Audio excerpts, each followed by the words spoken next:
Il-budget li ġie ppreżentat mill-Gvern ma jagħti ebda indikazzjoni ta' pjan ekonomiku u soċjali fit-tul u fil-waqt li hemm miżuri tajbin l-aktar li spikka kien id-diskors politiku mimli retorika. L-editorjal tat-Times jgħid biċ-ċar li l-Gvern ma ndirizzax b'konvinzjoni tħassib tan-nies.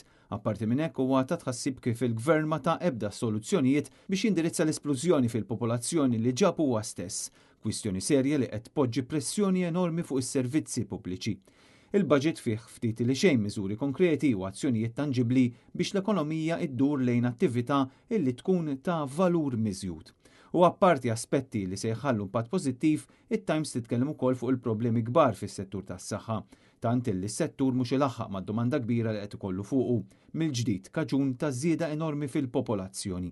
L-editorjal isemmi kif in-nies jinsabu imxebbajn bil-kaos ta' traffiku, bit-tniġġis fl-arja, bil-baħar kontaminat u bi spazji pubbliċi li qed jispiċċaw okkupati, tant illi dawn qed iħallu effett enormi fuq il-kwalità tal-ħajja tan-nies. It-Times ittemm l-editorjal billi tinsisti li n-nies għadhom qed jistennew pjan fit-tul u b'ambizzjoni min-naħa tal-politiċi, xi ħaġa illi l-budget ma offrix.